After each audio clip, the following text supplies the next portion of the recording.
Chapter 5, Document 6. Kentucky Republican Henry Clay articulates U.S. grievances against Britain, 1811. What are we to gain by war has been emphatically asked. In reply, he would ask, what are we not to lose by peace? Commerce, character, a nation's best treasure, honor. If pecuniary considerations alone are to govern, there is sufficient motive for the war. Our revenue is reduced by the operation of the belligerents' edicts to about $6 million according to the Secretary of the Treasury's report.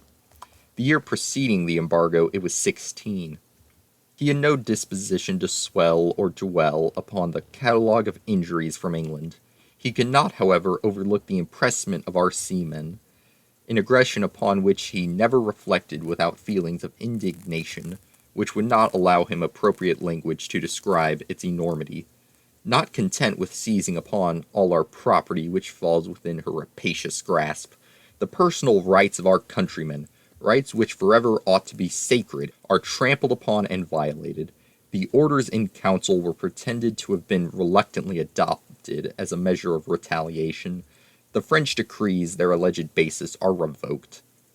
England resorts to the expedient of denying the fact of the revocation, and Sir William Scott, in the celebrated case of the Fox and others, suspends judgment that proof may be adduced of it. And, at the moment when the British ministry, through that judge, is thus affecting to controvert the fact, and to place the release of our property upon its establishment, instructions are prepared for Mr. Foster to meet at Washington the very revocation which they are contesting. And how does he meet it? By fulfilling the engagement solemnly made to rescind the orders. No, sir, but by demanding that we shall secure the introduction into the continent of British manufactures. England is said to be fighting for the world, and shall we, it is asked, attempt to weaken her exertions, if indeed the aim of the French Emperor be universal dominion?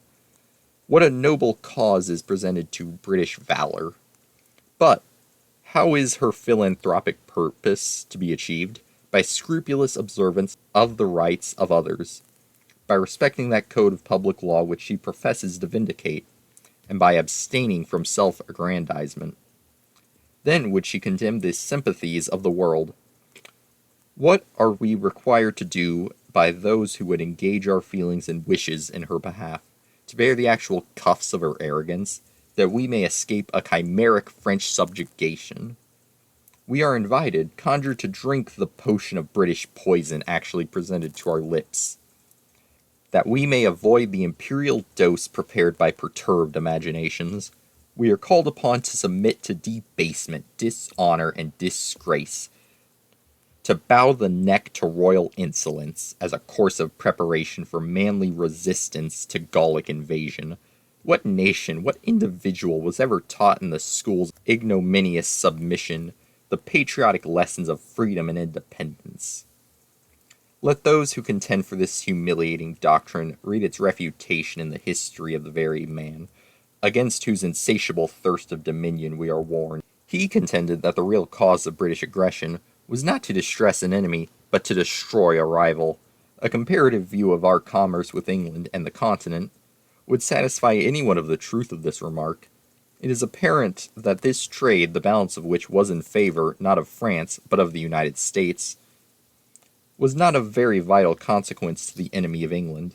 Would she, therefore, for the sole purpose of depriving her adversary of this commerce, relinquish her valuable trade with this country, exhibiting the essential balance in her favor?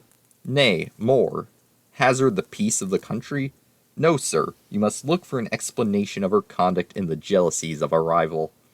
She sickens at your prosperity, and beholds in your growth, your sails spread on every ocean, and your numerous seamen, the foundations of a power which at no very distant day is to make her tremble for naval superiority.